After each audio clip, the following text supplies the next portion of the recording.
Welcome to the Mike Litton Experience Podcast. Mike has over 31 years experience in real estate, finance, and investing. He's passionate about being a father, a teacher, a realtor, an investor, and a leader. Everyone has a story, and our passion is to help them tell it. And now, introducing the host of the Mike Litton Experience, Mike Litton. So what can you expect from the Mike Litton Experience? You can expect stories that will inspire, motivate, advice that will sharpen your focus, and expert information on real estate, finance, and market conditions. Oh, wow, that's cool, man. So what was your favorite subject in high school? My favorite subject in high school, trying to think. Um, Other than basketball.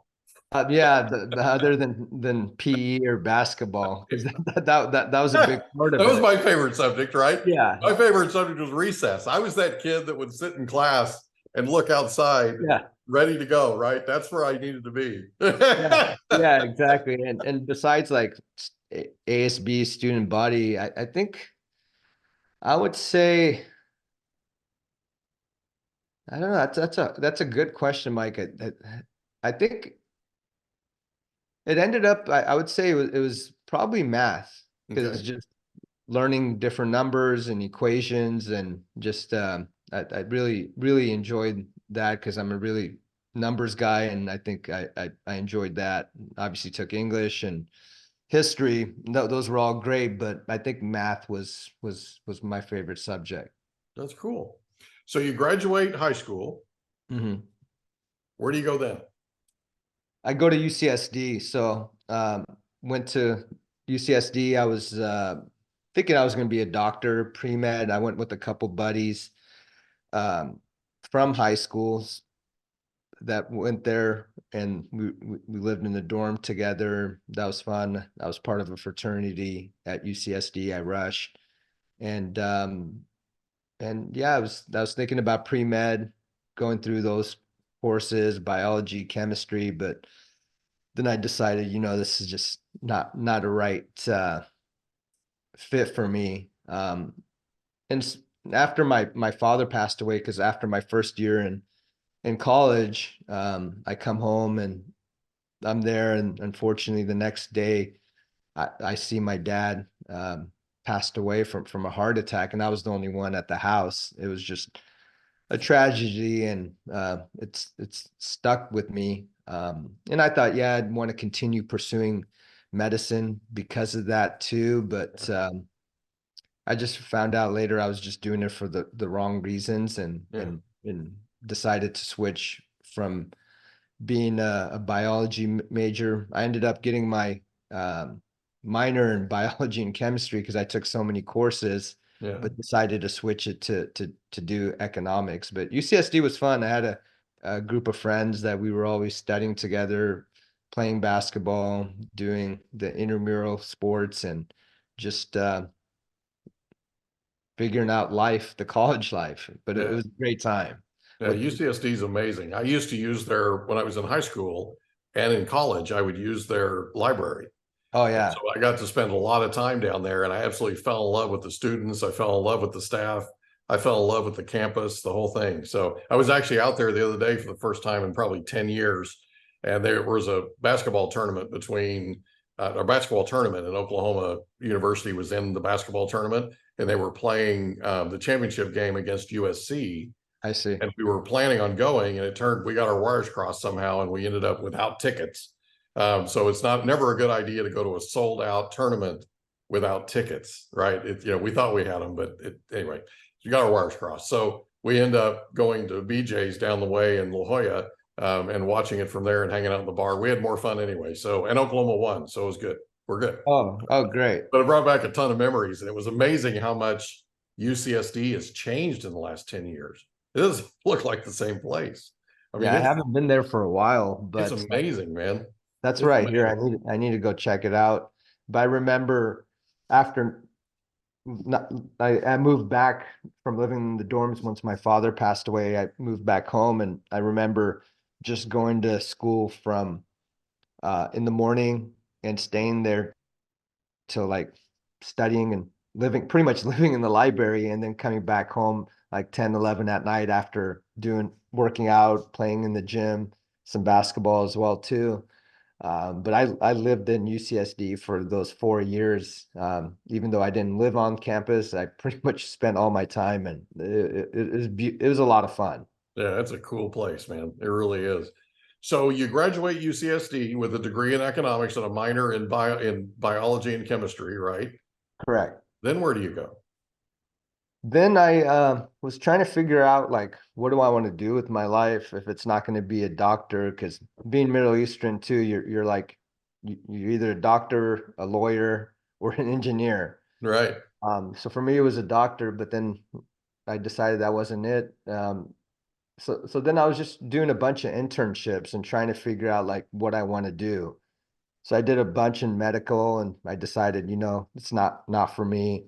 Went in the hospital, and then I started looking into like, hey, finance. Do I want to get into finance? And started looking into like some investment banking or also management consulting.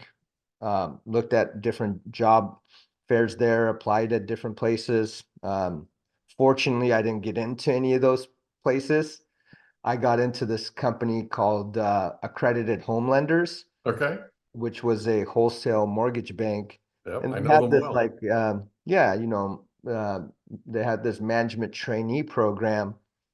And my cousins, they used to have a mortgage company in the Bay Area, and they're telling me to come work with them. I go, you know what? I went to school. I think I should use my degree for something.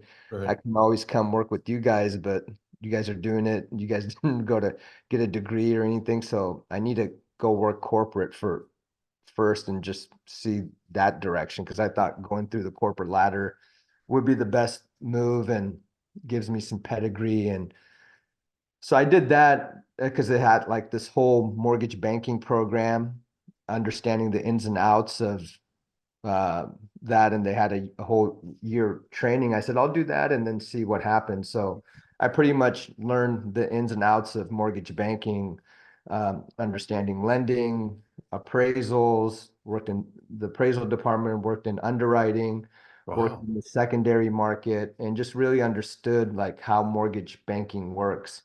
And then I also saw the sales side of it as being a wholesale rep, where you're out there working with mortgage brokers and being able to offer them your loans to work with you. And I did that for a year. And I saw, I was making good money as like right after college. And I said, this is good. But then I started seeing what the mortgage brokers were making on these closing statements. And Hmm. and I said, well, they're making a lot more. And that's what my cousins and family members were doing in the Bay Area. I said, maybe I should look into this a little bit more. So Yeah. after 2 years of doing that, my cousin said, yeah, there's, because I didn't want to go and just be a loan officer. I wanted to go run a company or open up a branch. So he said, I have an opportunity for you to help us open up a branch in San Diego, because they were in Northern California. I said, okay, great. So me and he had someone else working for him in the Bay Area, and he was moving down to San Diego. So it kind of worked out timing. So me and this other individual, we opened up this mortgage company called Community One, and it was good. I transitioned out of accredited. I was able to work there still and part-time, start the mortgage company, and then eventually transition full-time in 2004. It was when I started the mortgage company, and it was just the right timing. The mortgage business was great. Yeah. Uh, we It was brought on a booming. lot of people, hired a lot of family. Being Afghan, had a lot of family members that wanted to come work in San Diego with me. So we just started growing organically in Mission Valley. And then from there, I decided to get my broker's license and kind of do our own thing, me and my business partner, and outside of my family's business. So we did that, and then we just really grew the company. I think at one point we had maybe 200 loan officers. Wow. We had, I think six or seven locations. So really grew the business, and we're doing a lot of loan volume. And that was good. It was great. And we were starting to thinking what else could we be doing besides just mortgages? Sure. So we saw an opportunity where we were seeing where can we be vertically integrated. And we were sending a lot of our business, obviously, to escrow, a lot of loans, 100, 200 loans a month. So got an opportunity, saw Foundation Escrow was looking, the owner at the time and was looking to sell. In 2007, bought Foundation Escrow. Wow. So then Foundation Escrow was just doing pretty much the escrows for our mortgage company.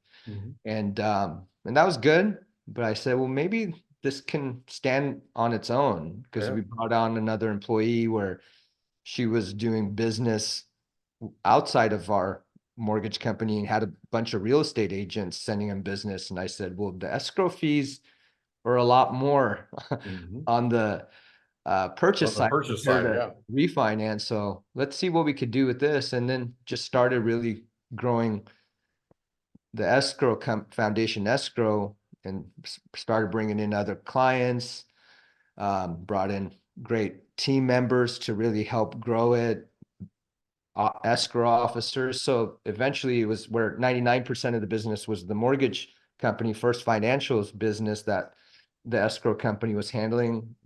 Then it pretty much kind of flipped, where it was a lot more of outside business. So we did that in 2007, bought Foundation Escrow.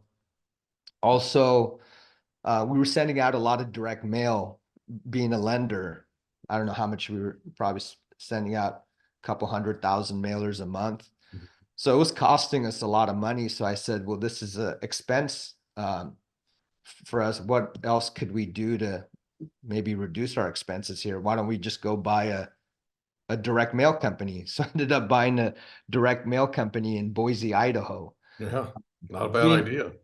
Yeah, that wasn't a bad idea, and actually was good for a few years, printing and mailing. So had that business as well too. And being in your mid-20s, obviously you're just trying to test things out, and you don't know what's a good idea or bad idea. So why don't you just try it, right? Exactly.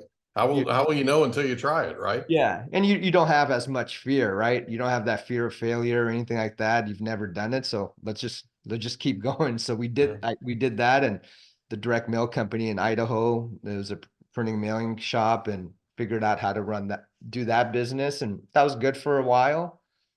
And we just grew. And then 2008 hit, right? 2008 hit with the mortgage crisis, and mortgage business went down, and the direct mail company started becoming a liability instead of an asset. And just trying to figure things out from 2008 to 2010. And the thing that did continue to do well and was stable was the escrow business. Because it doesn't matter if it's a traditional sale, a short sale, a REO, or refinance, or any type of transaction. If you need to do any type of closing, Yeah. an escrow company can do that. Doesn't matter what type. So, and it didn't rely solely on our business. We had obviously we were growing it, and had a lot more clients, agents, lenders that were using the escrow company, and that was doing well. And I said, I think we have something here. Yeah. And Sure.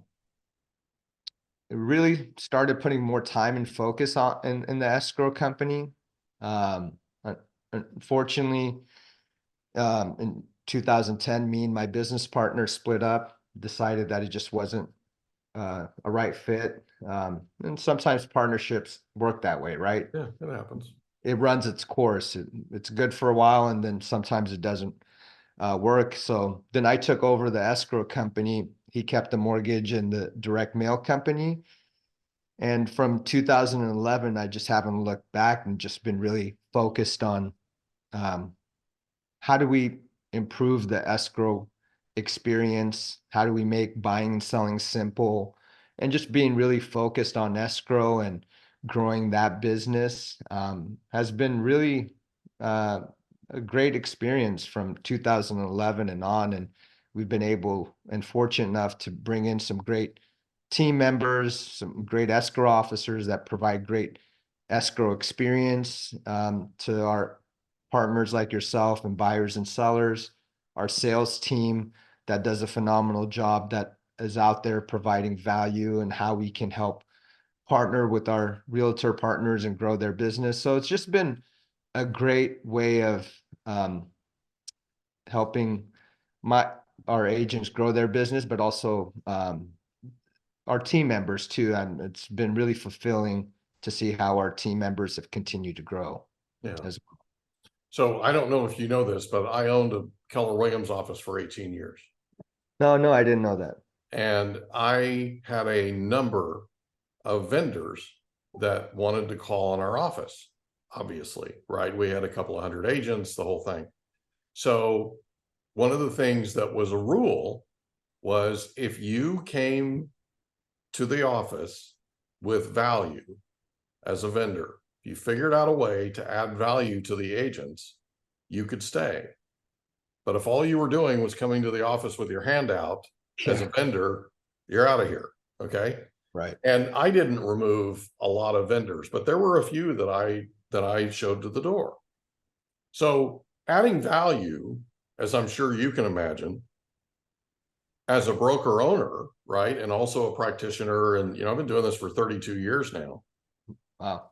I've done thousands and thousands of home loans. I've done thousands of real estate transactions, right? I've been around the block a few thousand times. Sure.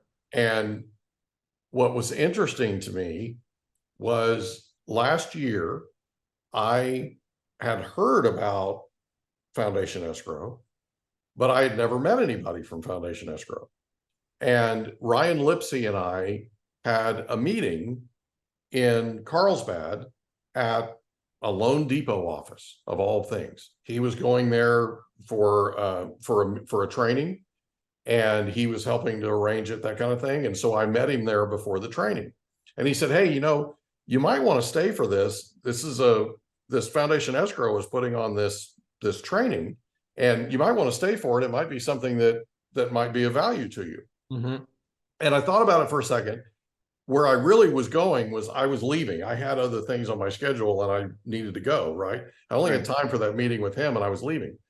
And I looked up, and the Loan Depot, the owner of the office, the Loan Depot loan officer, his wife was trying to carry stuff in, snacks and things for the attendees and all that, and she's trying to do that. She's got kids around her ankles, little ones around her ankles and stuff. And, being a dad and having a wife that raised our kids, and you know what I mean? Right. It's like, we hope you enjoyed another episode of the Mike Litton Experience. If you did, do us a favor, smash that subscribe button, tell your friends, family, and coworkers about our program, and wherever you get your podcasts, please leave us a rating. It helps us to connect with quality people just like you. And that's a wrap. Another episode of the Mike Litton Experience in the books. Reach out to Mike on Instagram at Litton Realty. Want to meet with Mike? Check out calendly.com/Rio760.